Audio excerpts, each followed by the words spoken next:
Good evening all, and welcome to Hotel Le Petit Mort. I hope you enjoy your stay with us. We have a rather interesting collection of stories on tonight's menu, so be sure to dive in before you pass out. So get comfortable, and let the darkness take control.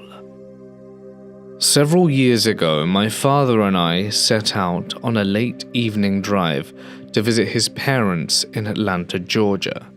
The plan was straightforward: leave after his shift ended and arrive by midnight.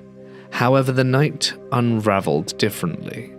A series of jams pushed our ETA well past 3 a.m. By 11 p.m., my father made a pragmatic decision.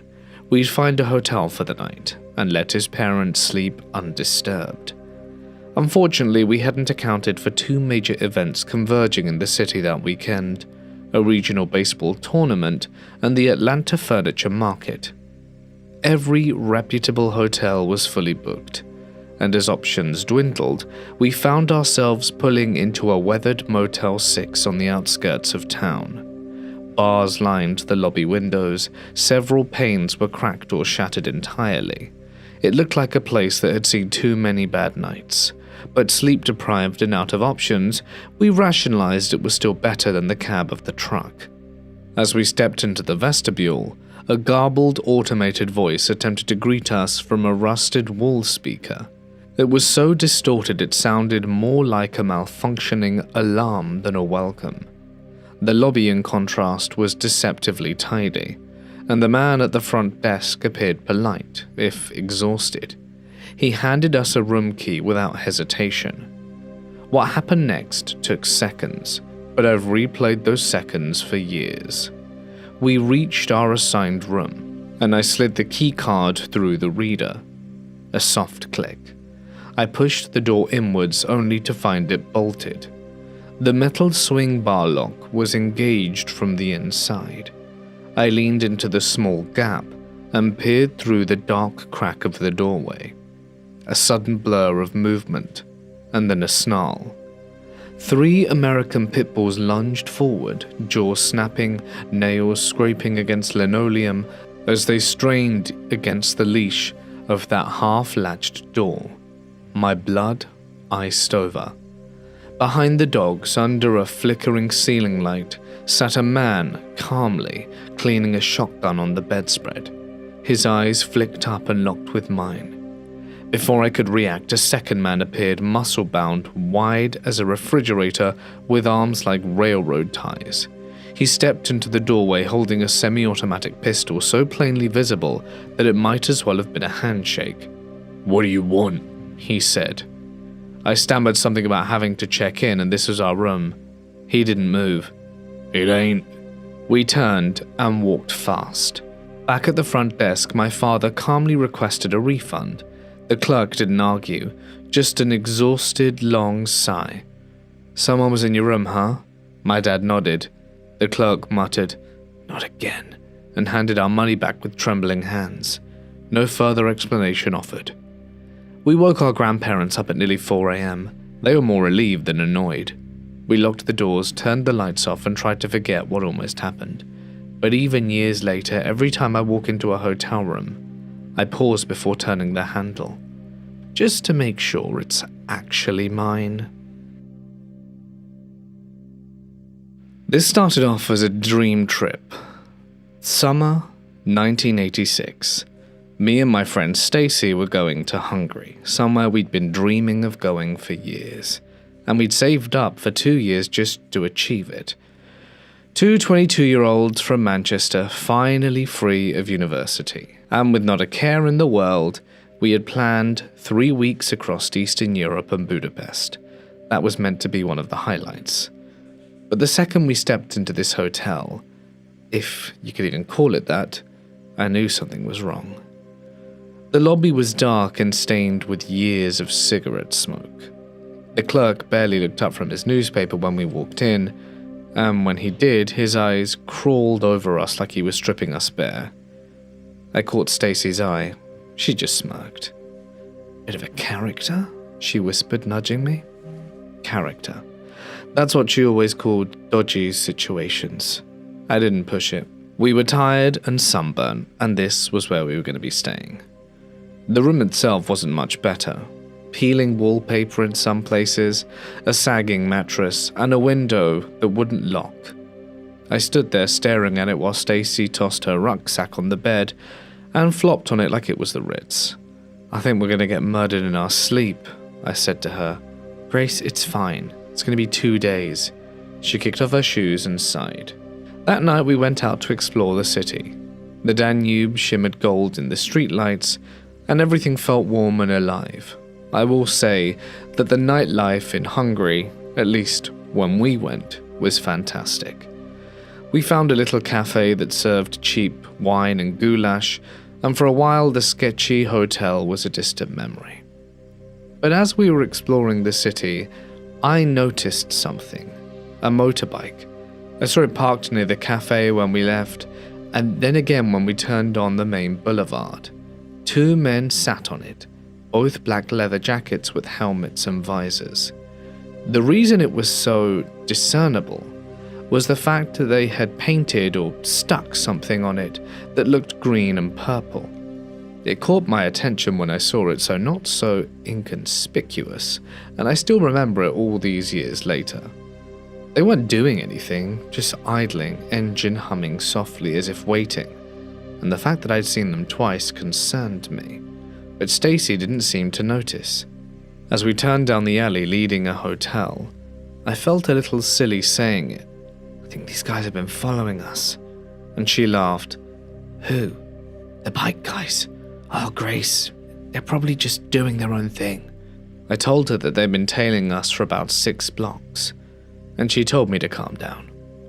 When I glanced back to see if they were still there, they were, far enough back not to be obvious, but when I turned the last corner they finally drove off. I breathed a sigh of relief. Maybe I was overreacting. Back in the room, I made Stacy help me drag the dresser in front of the door. She laughed the entire time. "You want me to booby-trap the window too?" I didn't like the feel of this place, and I told her so. But she didn't object to us being safer rather than sorry. I had a hard time sleeping. Every creak, every gust of wind set my heart hammering. And at some point I dozed off, only to be jolted awake by a soft knock. It wasn't loud, it was careful, like whoever was doing it didn't want to wake the whole hallway. Then I heard a male voice, quiet and with a thick accent. But they were trying to make it sound female and doing a very bad job of it. "Housekeeping?" I sat bolt upright. It said 2:38 a.m. Stacy, half asleep, mumbled, "Who is it?" "Housekeeping," I whispered. She sat up, rubbed her eyes, and looked down at the clock. "At 2:30 in the morning?" "Exactly." We both stared at the door. Another knock. "Housekeeping," the voice said, this time more insistent. "Don't." But Stacy was already getting up and muttering, "Maybe it's a mix-up, maybe someone's sick." I hissed, "Stacy, don't!" Too late. She unwedged the dresser just enough to crack open the door. The chain was still on, thank God. But the second she opened it, the chain snapped under the weight of a boot. A hand shot through and grabbed her by the arm, and she screamed. 2 men, the same ones from the motorbike, yanked the door open and dragged her into the hallway before I could even move. She kicked, scratched, and fought, but one of them cracked her across the temple and she went limp. I ran after them barefoot, screaming bloody murder through the corridors, but no one came. I passed 2 guests who literally turned their backs and ducked into their rooms. One staff member glanced up from behind the reception desk and then walked away without a word.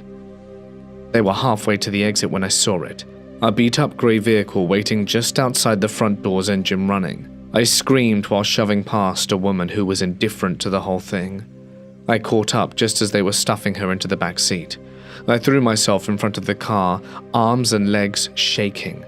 I shrieked for them to let her go, but the driver revved the engine. The headlights washed over me, and I swear I saw the man behind the wheel give a slight nod to the other. They were going to run me over. But I didn't move, I couldn't. My knees were buckling, my stomach clenched, but I stood there like an idiot, a terrified idiot who didn't know what else to do. And then, the most blissful sound I'd ever heard. Sirens. Blue lights flooded the street. Tires screeched and someone yelled in Hungarian. The car doors flew open and the men ran, but the police were already there, and in seconds the two guys were on the ground, one of them screaming as the cop twisted his arm behind his back. Stacy was pulled from the back seat, dazed and bleeding from her lip, but otherwise fine. I collapsed in the middle of the road. It took hours at the station, translations, paperwork, statements, but by sunrise we finally received the whole story. The two men were part of a larger ring of traffickers. They were known for targeting foreign women staying in cheap hotels, taking them just before dawn and vanishing them into the countryside before anyone noticed. Their victims were rarely found. The detective, through a translator, managed to tell me that if they hadn't have sold her within a few days, then they most definitely would have killed her. I couldn't stop shaking, and neither could Stacy. We left Hungary the next day. We hopped on the first train west and didn't speak for half the ride. We never finished that trip. Even now, I can't step into a hotel room without checking the locks a few times or hearing a soft knock at night without my heart freezing. Stacy and I never spoke about it much. Sometimes when we see each other, she'll grab my hand and squeeze it once tight, and I'll know what it means. I know I saved her life. But what keeps me up at night is knowing how close we came to being another story that never got old. And I find now as I'm getting older that the story keeps replaying in my head at night. And all the things that could have gone wrong that thankfully did not. I was on a cross-country road trip, and being the cheapskate adventurer I am, I thought it'd be funny to stay at the worst reviewed hotel I could find just for the experience. You know, for the story. I'd seen some TikToks about people doing it and surviving, and thought, hey, what can go wrong? So I googled worst hotels near me, and boom, top result was this absolute hellhole with 1.3 stars. I won't name it because I'm 95% sure the owners are in witness protection or running an underground fight club or something. The reviews were insane. One literally said, woke up to a gunshot sound, looked outside and there was a dead man in the parking lot, heroin needles in the bed bugs formed a society and bit me to hell. I wouldn't even take my life there. Naturally, I booked a night. When I pulled up, it already looked sketchy. Like if you've ever seen those motels in a horror movie that has a flickering neon sign and at least one broken down car permanently parked in front, this was that.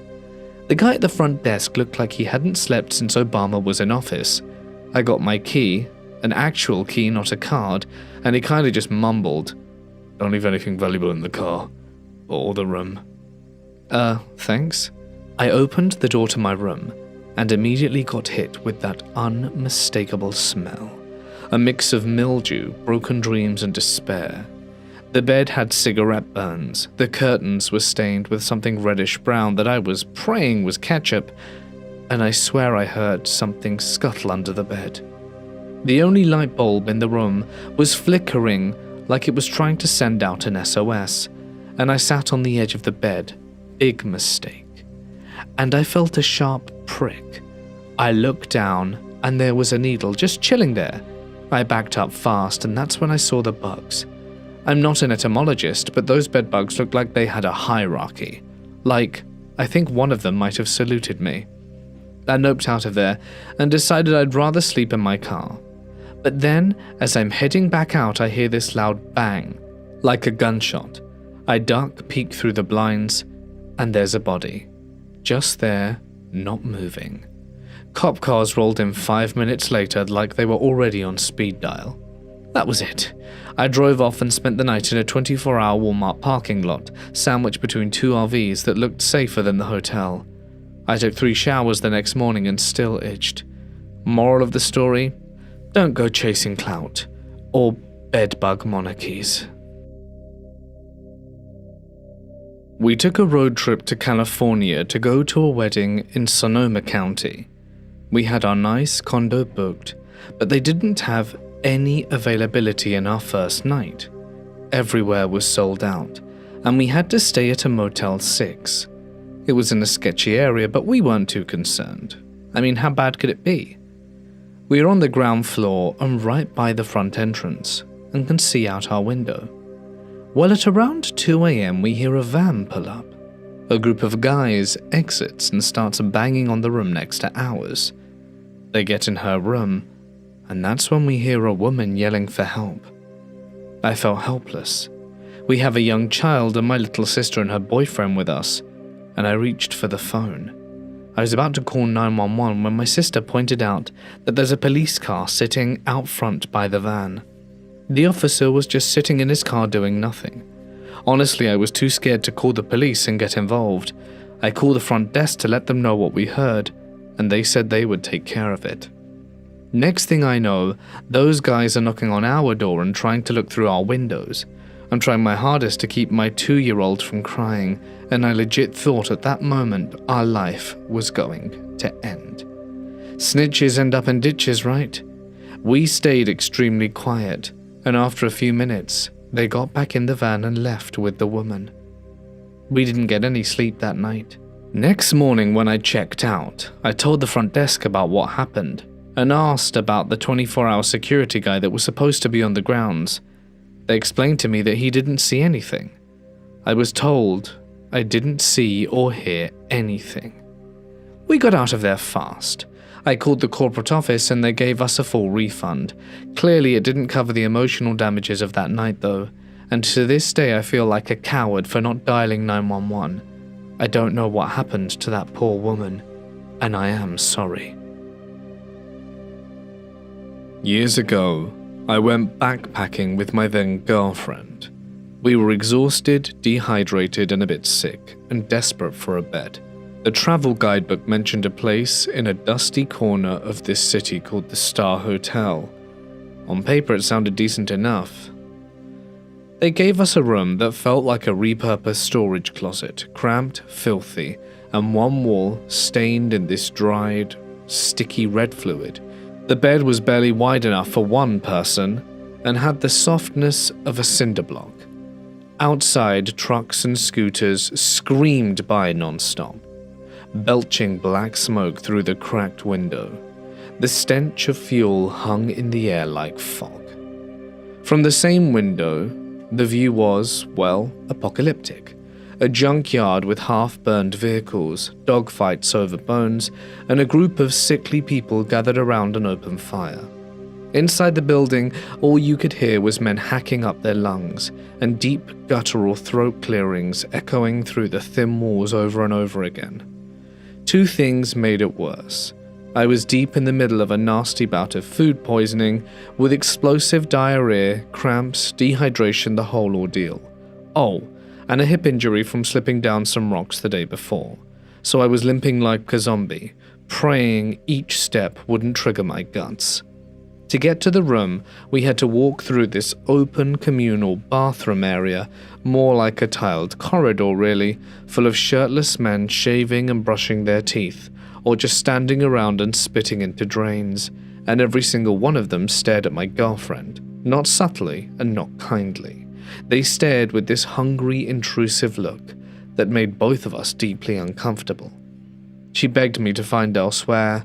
I said, screw it, let's catch a train out of this place together. The station was across the street, so the plan was to get tickets and come back and we'd be out of there. Now, crossing a street sounds simple enough, but this was a highway death trap style. No crosswalks, no traffic lights.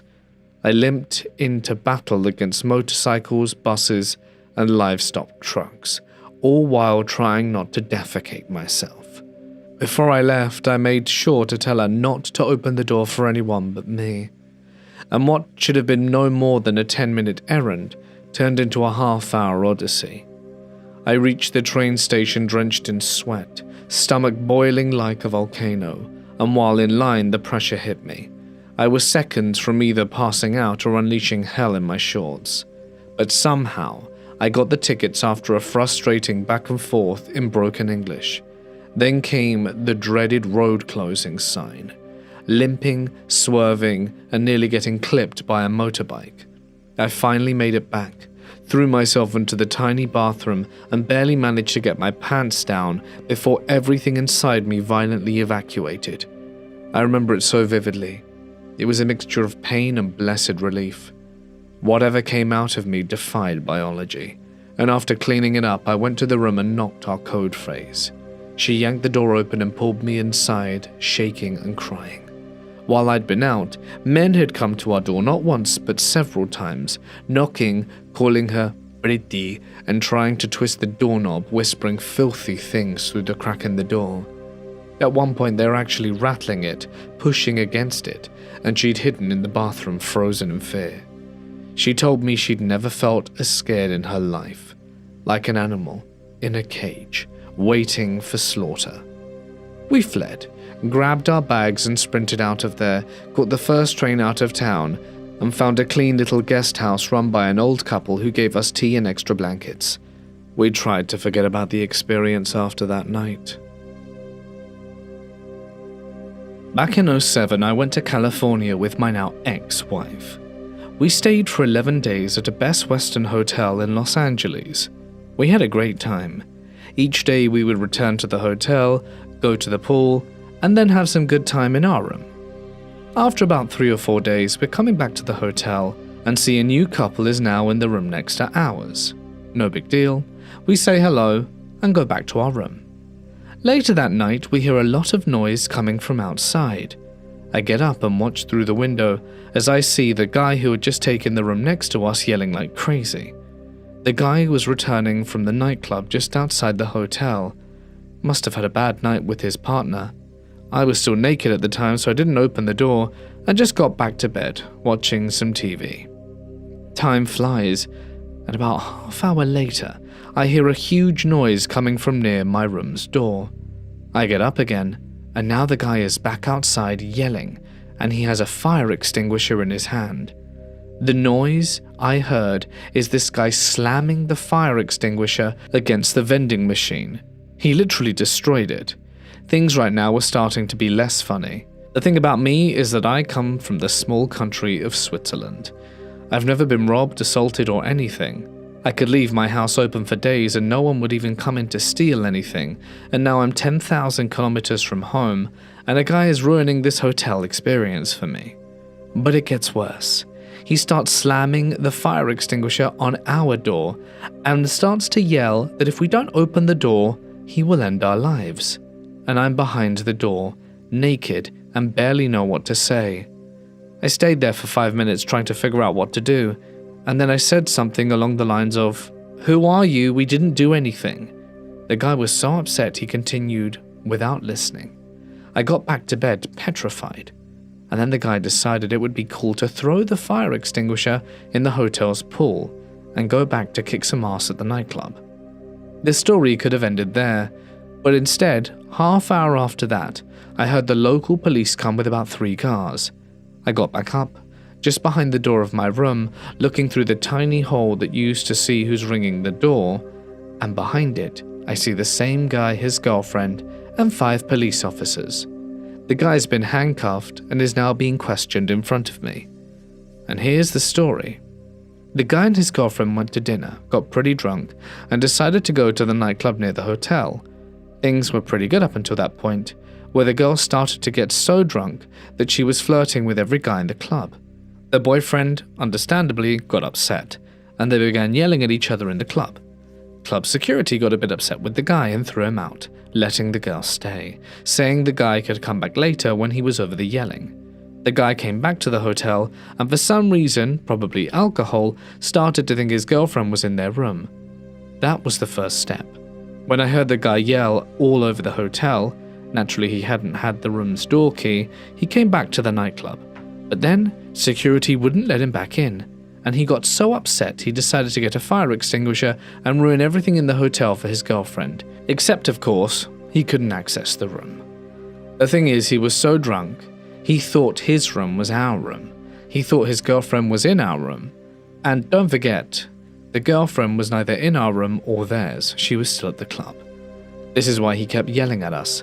and when he was trying to open the door with a fire extinguisher. The hotel lobby then finally proceeded to call the police. The next day, we woke up to a completely destroyed vending machine, a fire extinguisher in the pool, and a room door completely smashed in, and the hotel manager giving us 2 days of free stay. About 28 years ago, I was traveling through Southeast Asia. I was in northern Malaysia, heading for the eastern islands of southern Thailand. Because I was lazy, I slept in and only caught a ride into Thailand in the evening. I arrived in the border town close to midnight, and as per the way I traveled at that time, had no place booked. I usually stayed in guest houses, which sometimes were as simple as an extra room in someone's home. The only place in the Lonely Planet guide for the town were locked up for the night. I had befriended this English couple on the bus, but they were just planning to hang out all night in the street. It was already past midnight, and the ferry to the island was really early. So for every hour that passed, the value of the hotel diminished. Finally, I decided there was no way I'd hang out in the street in this foreign town for the rest of the night. So I asked a taxi driver for a hotel. Any hotel. He took me to one which looked okay. My standards were pretty low. When I went to the front desk, more like a booth, the unimpressed attendant informed me that the room was 140 baht for the night. That was almost 3 times what I was used to paying. This had better be a good hotel, I thought to myself as I started up the stairs. At the top of the first flight, I came face to face with an extremely drunk Thai man. He was very friendly and smiling, but absolutely wasted. Probably not a great hotel, I thought, as I continued to my room. Like the many guest houses of the time, there was a chicken wire at the top foot of the wall of the room. You could pretty much hear everything around you. The room itself seemed clean, but the bed had no mosquito net. This was bad, because you can get in a mosquito net and it will protect you from mosquito-borne malaria and other assorted creepy crawlies. Then I went into the bathroom, where they had this small reservoir of water, so mosquitoes were assured. Finally, I went to bed. I had sheets sewn into a sleeping bag, a great trick for traveling to hot, dodgy places, and covered my whole body except my mouth and nose. Pretty soon after closing my eyes, a loud argument started between a Thai man and woman. They were shouting at each other. I could only guess what they were saying. As the argument went on, I started to hear moaning from another room that was increasing to its inevitable crescendo. It finally dawned on me that I was staying in a brothel. So for the rest of the night, I was serenaded with some interesting cries. I managed to sleep a few hours only to wake up to 8 mosquito bites around my nose and mouth, the only exposed part of my body. I left, and as you can imagine, never returned. Please, book your stays in advance. When I was 24 years old, I think I accidentally lived through a horror story, not the kind you'd hear around a campfire. I had been studying abroad in a city called Lumberg and decided to take a short solo trip up to Nordvig, Norway. The plan was simple: see the aurora, stay a few nights in a cheap hostel, and head back. What I didn't know was this hostel wasn't really a hostel at all. I arrived late at night. The place turned out to be some guy's actual house. He'd converted 2 attic rooms into dorms and was renting out the beds. I guess that's legal. I don't know. He met me at the door and walked me upstairs, where he pointed to a bed that was, no exaggeration, 30 centimeters from another one. Someone was already sleeping in it. There were no lockers, no curtains, and no privacy. But okay, fine. I had a bag lock. Then came the house rules. Because I arrived after 9 p.m, I wasn't allowed to use the bathroom. Apparently his family gets disturbed if people flush the toilet or run water after a certain hour. It was already too late to argue, so I quietly snuck into the little bathroom, brushed my teeth in the sink, used the toilet and crawled into bed. For context, There was only one toilet allowed for guest use, and the place had to be close to 20 beds. The next morning I managed to take a very sad cold shower. He had a rule against shaving too. He said he thought it was unhygienic. But despite everything, Nordvik itself was gorgeous. I had a Northern Lights tour booked for that evening and didn't disappoint. But when I got back around 6 p.m. to change into ski gear, I noticed something weird. My stuff had been moved. The man came upstairs totally unfazed and told me that someone had requested my bed, so I would be sleeping elsewhere. No warning, no apology, just moved. Fine, creepy but fine. I still had 2 nights left. The Northern Lights were incredible, and I didn't get back until 3 a.m. I was freezing. I wanted nothing more than a hot shower, but nope, locked door. He had literally locked the bathroom, the toilet, and even the sink, and I had to go to bed cold and dirty. By now I was counting the hours until I could leave. The next night I came back early enough to use the toilet before bed, knowing my flight was early next morning, and I wouldn't get another chance.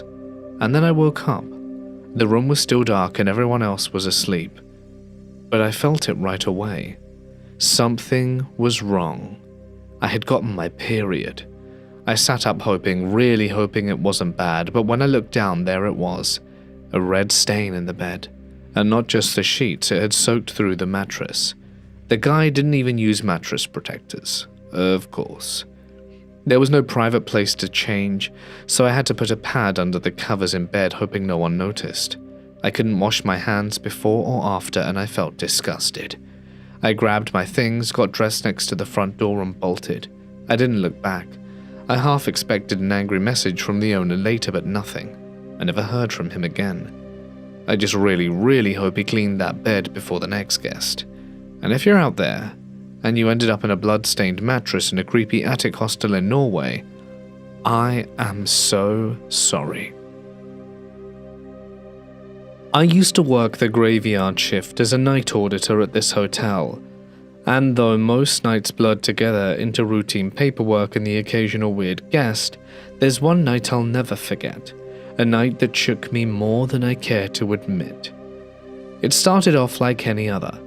I was buried in reports from the sales department, half focused, half counting the minutes until sunrise, when a man approached the front desk. He looked completely ordinary, calm and polite, and asked if there was a gas station within walking distance. I gave him directions, nothing unusual, and he nodded, thanked me, and walked into the night. I thought nothing more of it. Roughly 20 minutes later, a woman bursts into the lobby, frantic, breathless, and eyes wide in panic. She rushed to the desk and asked if I'd seen her son. As she described him, my stomach dropped. It was the same man, same build, same clothes, same face. She was shaking as she told me he had just called her, said he'd gotten into a fight with his girlfriend, and now he was going to take his own life, and he was heading for the freeway overpass nearby.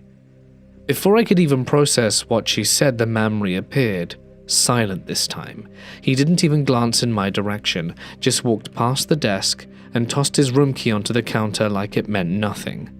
I hadn't seen him come in. He must have come in using the side entrance, and he was carrying all his belongings. No words, no eye contact. I checked his reservation info, no phone number, no emergency contact, nothing. The room was paid in cash, clean record, or at least on paper. 10 minutes later, the police show up. His mother had called them in full panic mode, and now I was caught in the storm. While trying to check in guests out at 6 a.m., still far from finishing this night reports, I had to keep explaining to the same officer 3 times that I didn't know the man, had no way to contact him, and had only spoken to him once. He was so composed when he asked for directions, and that's what got to me. No tears, no anger, no signs at all. Oh, and one more thing. He trashed his room, ripped curtains, broken lamps, shattered mirror, like a hurricane had passed through. And yet he stood in front of me, and you'd never have guessed a thing. I don't actually know what happened to him, if they managed to apprehend him before he did take his life, or not. It's one thing that I've been left wondering for all these years. A while ago, I was in Kansas City on business. I'd been there a few times, so I was getting pretty used to the town. After my last night in Kansas City, I never want to go back again. It was a little after 10, and I was feeling a bit tipsy when I got back to the nearby hotel. In my less than sober state, I decided that I needed to put on my complimentary water on ice for the morning. Barefoot, I put on my Super Mario-themed pajama pants, not expecting to have to wear them outside the hotel room. Whatever. No one I know is in Kansas City. I wedged the lock on the door to keep it open and walked to the ice machine down the hall. Out of order, okay. I take the elevator to the next floor and get ice there. I press the button to take me up to the top floor. There's no way that the concierge level would have a broken ice machine, and immediately, all I hear coming from the elevator shaft was a man hollering and screaming and shouting. My first instinct was that it was some kids horsing around on the elevator. But what if I was wrong? I didn't know what was waiting for me on the other side, so I decided I would drink my water warm. I walked back to the room, and I thought that would be where the story ended. But I would find out who was in the elevator the next night. My colleague Pete and I were in line for the jetway to head back to Boston the day after the ice machine elevator incident, and Pete asks me if I heard about the police at the hotel the previous night, and I asked him if it was a little after 10, and that's when he relayed the story. Pete was in the hotel bar doing some work when a group of girls in still wet bathing suits came out of the elevator and headed into a corner of the lobby. One of the women working the front desk went over to the girls and then rushed to the desk and made a phone call. 2 minutes later, the police arrived, and 5 minutes later the paddy wagon pulled up. Then Pete heard the same shouting I had run from the night before. The elevator doors opened, and police emerged dragging a bare-ass naked man. They brought him through the lobby, naked and shouting the whole way until they got outside and into the paddy wagon. They spoke to the manager and asked what the heck it was all about. She told him the naked man was going from floor to floor with a knife, hopped up on God knows what. He reached the pool and the girls got away. I don't know to what would have happened had I left my hotel room a few minutes earlier. Moral of the story, use the refrigerator in your room to chill your water. This didn't happen to me, but I was there when it went down. Back in June of 2010, I was in New Orleans for my brother's bachelor party. There were about 20 of us total, all spread out across different hotels, but 4 of us, including me, were staying at the Vieux Carré Hotel downtown. Now, one of the guys on the trip called Carl was staying by himself at the Old Belle Maison on Canal Street. At some point, he heads back to his room alone to grab something. As he's walking down the hallway, 2 women come sprinting towards him, yelling for help. They're saying something about their boyfriend attacking them and asking if they can use his phone. Now, Carl, bless his heart, thinks he's God's gift to women. He's not a bad-looking dude, but he definitely plays the numbers game, if you catch my drift. So of course he lets them into his room. Big mistake. The moment they step in, one of them yanks the phone out the wall, and the other one pulls a knife and blocks the door. Carl isn't exactly built for confrontation at maybe 5'6", and 130 soaking wet, so he freezes. They tell him to open the safe and hand over his money and passports. And he does, obviously. Meanwhile, back at the party, we're wondering where the hell Carl is. We tried calling and texting to no reply. Hours pass. His roommate is missing too. A few of the guys walk over to the Belle Maison, knock on the door and nothing. Cleaning lady is there making the beds and the room's empty. They ask the front desk if they've seen him, but of course they can't give out info unless you can prove you actually know the guy. Eventually, Carl finds us and tells the whole story. Now, knowing Carl, we all kind of side-eye him because he's one of those guys who could talk his way out or into anything. But this time it checks out. Turns out as soon as the women left, he called the front desk. Security came up, got a description, ran down to the casino floor, and boom, they were still there hanging out like nothing had happened. Security got his stuff back, passports and all. Hotel even upgraded him and his room to a suite as a sorry for the trauma gesture. If it had happened to literally anyone else on the trip, we would have freaked out. But with Carl, We still joke about it to this day. We were passing through rural New Mexico on the way to California with my newborn and significant other. Just before the time when everyone had smartphones, we were young, broke, and exhausted. So we pulled into the first place with an accessible parking lot big enough for the U-Haul. The place was called Sunset Rest Inn. The name alone should have been a red flag. I walked up to the front desk and asked how much the room was. The woman behind the counter told me it was $50 a night, and after a long day of driving, that sounded fair enough. And I said, "I'll take the room." She paused, looked at me and asked, "Are you sure?"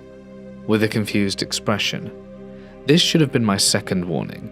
She handed me the key and suggested I go check the room out before committing. The room looked normal at first. 2 beds, a TV, a table with some chairs, nothing fancy, but we only needed it for the night. I went back and paid her. Later we walked around the nearby area for a bit and came back to the room to settle in. I pulled back the comforter on one of the beds and a massive cockroach-like bug started flying around the room. I quickly threw the blanket back over the bed and decided just to sleep on top of it. When I sat down, I realized the bed didn't even have a proper mattress. It felt like plywood with maybe a thin layer of foam. As we looked around more, we started finding trash hidden in odd places throughout the room, like someone had tried to clean it in a hurry and just stuffed things where they could. My partner could sleep anywhere, so she was out in no time, as was my newborn in his portable bed. But I couldn't sleep at all. A few weeks later, I was watching CSI, and to my horror, the same motel showed up at a crime scene in one of the episodes. They were even mocking how awful it was. When I was about 10, my parents took me on a weekend trip, and we stayed in one of these budget motels just off the highway. Nothing fancy, just 2 beds, a tiny bathroom, and faded wallpaper. But the room had one of those doors, a locked door in the wall that connects to the room next to yours. Only useful if you're traveling with friends or family and you've booked both rooms. Otherwise, it stays shut. 2 doors, one on each side, which you both need to unlock in order to pass through. The thing is, no one should have been on the other side of that door. We settled in for the night exhausted from a long day of driving, and I was dozing off when I heard a tapping on the door. At first I thought I was imagining it. Maybe pipes, maybe something outside. But my parents heard it too. Another knock. Always 3. Always quiet enough to make you strain your ears. I remember looking over at my mum. Her eyes were wide, staring at the door like it might open at any moment. My dad sat up tense but didn't move, and no one said anything for a while. The knocking continued for minutes, then stretched into hours. Never loud, never urgent, just persistent. Like someone on the other side didn't just want to come in, they wanted us to know they were there. My dad considered pounding back, he really did. I could see in his face anger starting to boil over into fear. But he didn't. Neither of them went to the front office. Neither of them called the front desk. We just sat there paralyzed, listening. I think that's what gets me now. As a kid, I don't remember being terrified. I was confused and tired. But my parents, they were afraid. And looking back as an adult, if your parents are scared, you probably should be too. Eventually the knocking stopped. At some point I must have fallen asleep, and when I woke up it was morning, and the sun was pouring in like nothing ever happened. We didn't talk about it much after that, just packed up and left like normal. But sometimes late at night I think about that door, about whoever was on the other side standing there in the dark, and I wonder if they were knocking for help or waiting for one of us to open it.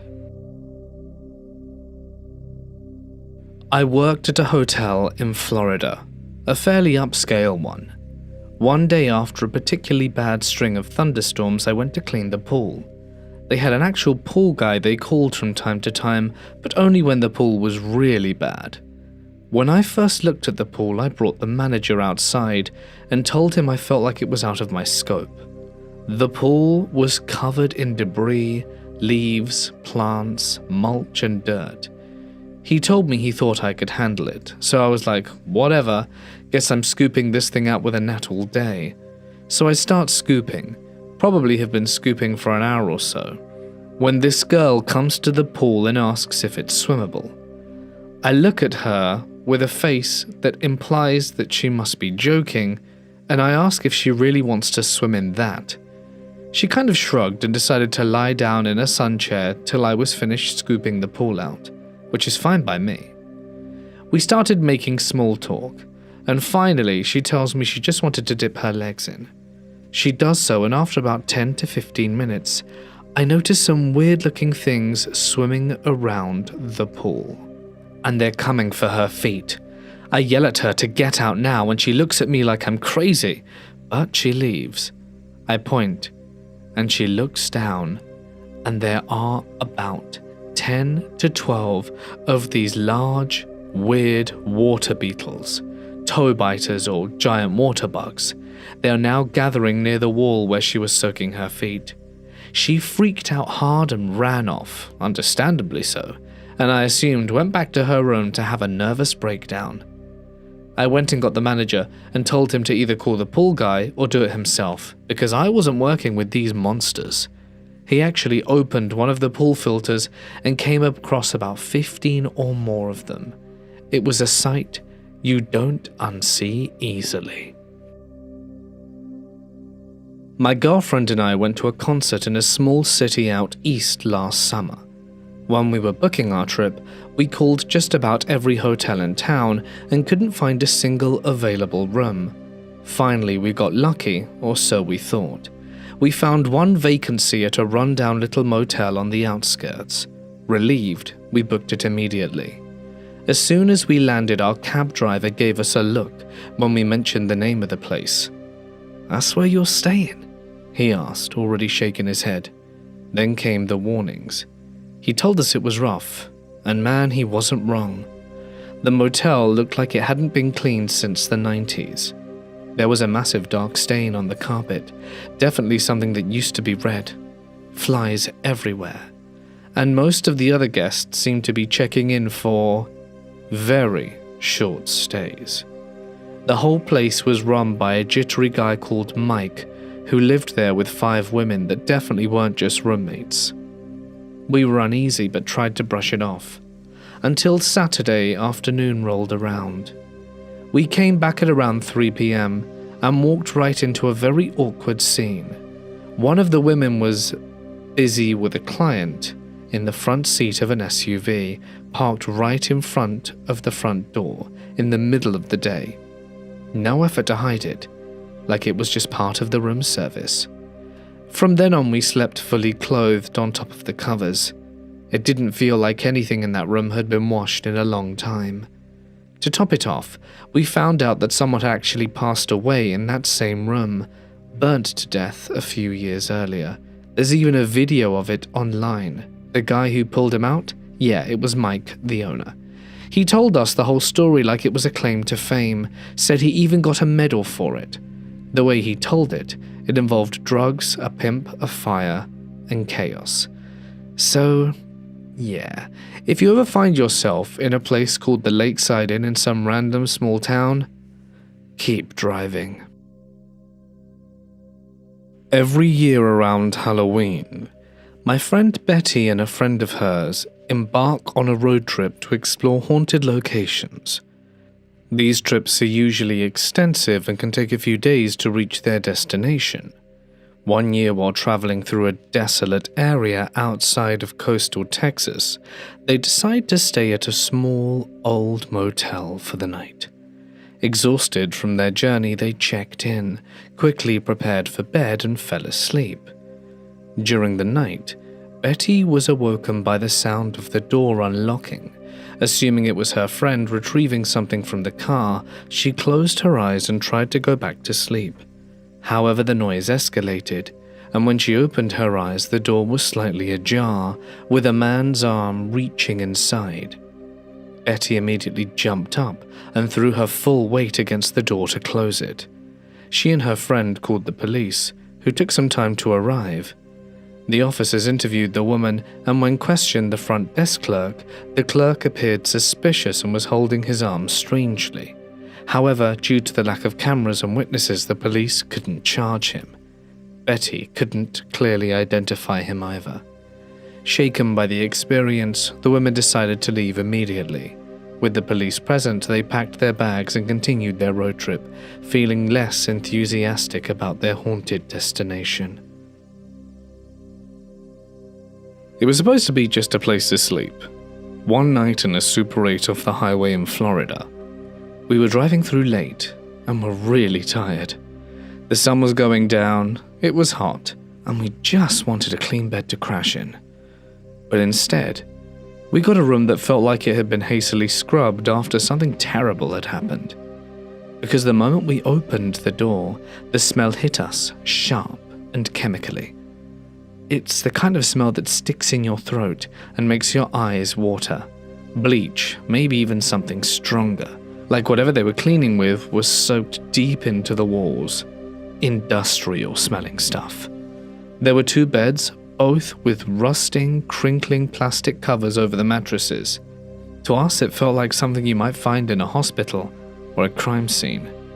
The coat hangers in the closet were snapped in half, some of them bent into unnatural angles. And the back of the TV was cracked wide open, with wads of torn paper stuffed into it to keep it from sagging. When we looked behind it, the wall was smeared with faint, greasy stains. The evacuation map of the back door was missing, just 4 corners of tape where it used to be. My dad went to the front desk furious. I stayed behind in the room. Maybe I was too tired, or perhaps I was just curious.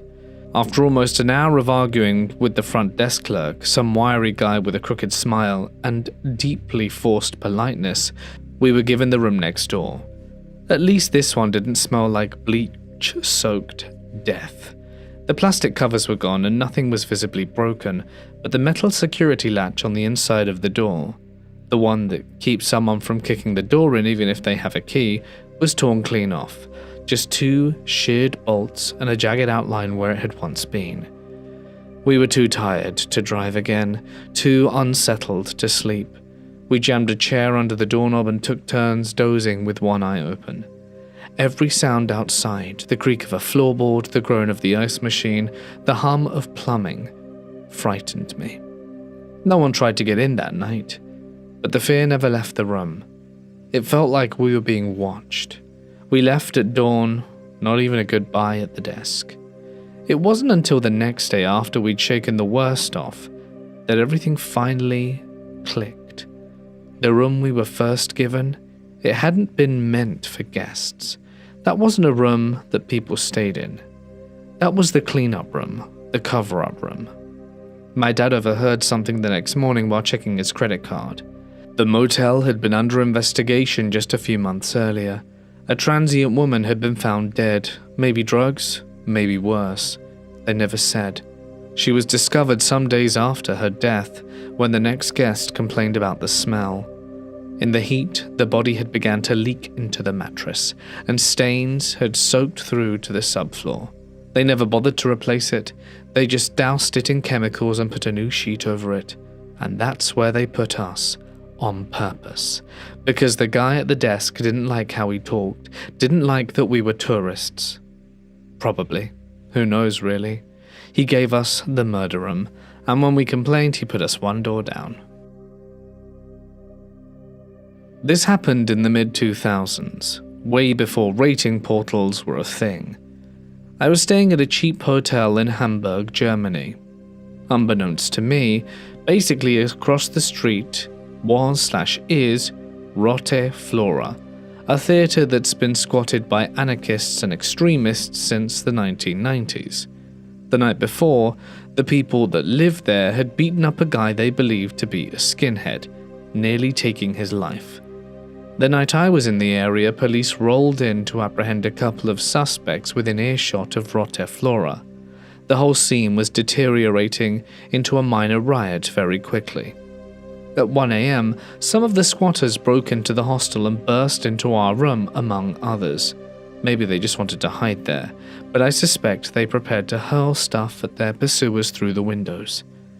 I had a tough time convincing them to leave us the heck alone. Luckily, someone had already alerted the police, and when the sound of sirens became deafening, those wannabe revolutionaries just skedaddled. Throughout the whole experience, the hotel's owner remained surprisingly apathetic. When I asked him why it wasn't him who'd called the cops, he basically said, "I have to live here." I guess I know what he meant. I was living in Hawaii for a bit, staying with a friend, a kind of short notice deal, and I had to find a place to stay for a week. I was able to find a nice hostel for 6 of the 7 days I needed, but the first night I had to find somewhere else. Well, there was a terrible hostel literally right next door, and I thought, I can handle one night. I've stayed in a ton of crappy hostels, and God was I wrong. It was basically a homeless shelter filled with hoarders and people with drug problems. I checked in at a fold-open table in the parking lot, and the lady didn't seem to be there either. I got the key and started walking up. There were pretty rough-looking people getting drunk on the walkways and hordes of crap piled up. I get to my dorm room, which wasn't any better. Only one bunk that didn't have piles of crap on it, so I guess that was mine. I looked at the kitchen, and it looked like it hadn't been truly cleaned in years. I walked into the bathroom, and there were a lot of cockroaches and grime everywhere. My jaw dropped. I decided to grab my valuables out of my backpack, leave it on the bed, and go out and stay at a bar as late as possible. I get back at 2:30 in the morning, curl into the fetal position on the bed with my head on my backpack just to get a few hours of sleep. Then, once sunrise arrived, I got the hell out of there and nursed my hangover on the beach until I got with my friends. In retrospect, I should have just slept there. It would have been cleaner and less dangerous. I was on the way back from New York with my dad at the time, and since it was already getting late when we left, my dad booked a cheap hotel. I think it was a Motel 6 in Pennsylvania. I don't think we were in Gettysburg, but it was a small town close, since we were already strapped on cash and needed the leftover money for gas and to make it back to Michigan. We booked a non-smoking room, but the first thing we noticed is all of the floors had smokers smoking in it. At first it wasn't that bad, but once we got into our room, that's when the horror unfolded. The ceiling was yellow from cigarette tar, and there were cigarette butts all around the bed, and the smoke was so thick in the room I could gag on it. I have mild asthma that rarely forces me to use an inhaler, and most of the time things don't bother my lungs. I used my inhaler for the first time in months that night. My dad couldn't take it, and he tried to open the window for some fresh air. He pushed the bed towards the window, and when the bed was pulled away from the wall, I saw dead roaches and a used needle surrounded by cigarette butts. It looked like the roaches were performing a ritual with the needle and cigarette ends. Unfortunately, the hotel was situated on a swampy/marsh type of land, so when my dad got the window open, the fresh air that was now wafting into our room was putrid smelling. It smelled like a mixture of sewer and decomposition from dead animals and rotting plant matter. All of that mixed with the smoke, and at that point I tapped out. We ended up leaving the hotel and sleeping in our car at a gas station parking lot. There was a small diner that we went to the next morning that seriously had the best food and coffee. I don't remember the name of it. It was right by the highway that would lead to Gettysburg from the town we were in, and the waitresses all wore this outfit that had blue and white patterns on it. That looked like those pictures of the 50s housewives.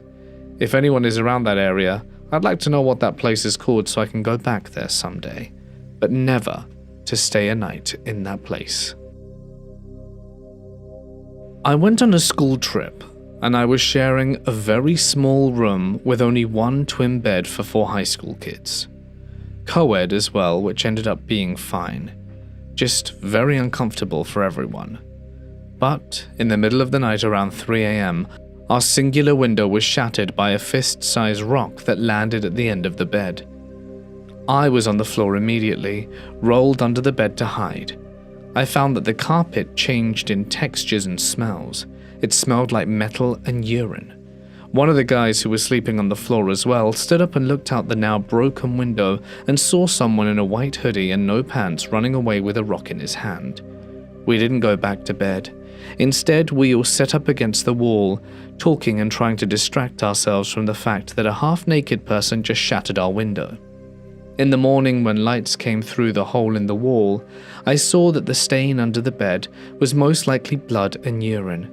I would be lying if I told you that I didn't immediately start stripping and running for the nasty shower. I would also be lying if I told you that I wasn't crying. I laughed with my friend about this now, figuring that the guy was probably on drugs and didn't mean to break the window, so they got scared and ran away. But the blood thing still haunts me though. We ended up having to pay $50 in property damage for the window, even though we didn't break it, and it probably wasn't worth $50 anyway. I've come to realize through my 2 years as a night auditor that the things that shake you the most are not the weird noises you hear or the overwhelming feelings of loneliness at 3 a.m. The stuff that really gets to you simply being things that your guests do. There have been a few good incidences that have shaken me a bit over my tenure, like an intoxicated man waving his gun around at 3 a.m., a woman having a schizophrenic breakdown in a room and having a violent dispute with herself, and a man wandering the halls talking to himself for hours on end. I can remember one though that struck me as extremely odd, which I'm going to share with you now. One night, a few hours after I had arrived for my shift, a guest kept coming down and aimlessly wandering around the lobby and breakfast area. He was doing extremely odd things, like talking to himself and sitting down at a breakfast table only to stand up and switch chairs at the same table every 2 to 3 minutes. Every time I asked him if he needed help, he would jerk a little and mumble that he didn't need anything. Well, a few hours or so after he finally went to his room, he came back down and said he had turned the heater on, and it made him short of breath and needed me to call an ambulance. So even though I was confused, I obliged. About a minute later, the hotel's fire alarm started going off. The whole time the firemen were going up and down from his room and they kept asking if anyone was with him or if he was alone. And I kept telling them that he was in fact alone and that there should be no other guests in that room. After the firemen left and everything went back to normal, I went to look in the man's room. He had rearranged all the furniture and put the TV in the bathroom and had put his trash can in the middle of the room and set it on fire. The thing that troubled me wasn't the fact that the man intentionally set his room on fire and could have possibly burnt the hotel down. It was the fact that even though he was alone, he had small children's clothes spread around the room. This place was encountered while doing some university research in rural Alberta. Working on grants, obviously we weren't always going to be staying in the greatest hotels. So first off the bat, we noticed that the hotel was attached to a stripper bar. Okay. Walking into the lobby, the walls and the hallways were yellow and old from tar and cigarettes, and the smell hung heavy in the air. I could feel my mood sink as we walked to our rooms. Both my roommate and myself noticed cigarette burn holes all over the blankets. It was also super cold in there. We got the manager who ignored the blankets, but turned on the heater in the room. This heater sounded like a bicycle with an off-kilter chain whenever we turned it on, which was every hour. Other features of the room included the TV that had white stains all over it and grimy brown towels. We went to our boss and told him about how crappy our room was, and he said we were staying for a week and that we would just have to get used to it. A pretty sleepless night on top of the covers with the noisy heater going off every hour led to a knock on the door in early morning. It was my boss, informing us that we were going to change hotels. I asked him what on earth changed his mind. Apparently, the exposed electrical wires in his shower. Bonus, we ate at the restaurant there. We ordered nachos and beer. The nachos came out completely black. Our waitress was super annoyed when we asked for less burnt nachos, saying that they looked fine and that she would totally eat them. Leaving so soon? Thank you so much for your stay at Hotel La Mort. We hope you've had a pleasant experience. Don't forget to write all your thoughts and comments in the guest book down below to help improve for our next customers. We do very much so value your patronage, and have you heard of our rewards program? You can follow the links in the description to find out more for some exclusive gifts and perks for your next stay. I would also like to take a moment to thank all our Reward Club members whose names can be seen on screen. But that's it from me. Until next time, stay awesome, and I'll see you in the next one. Good night.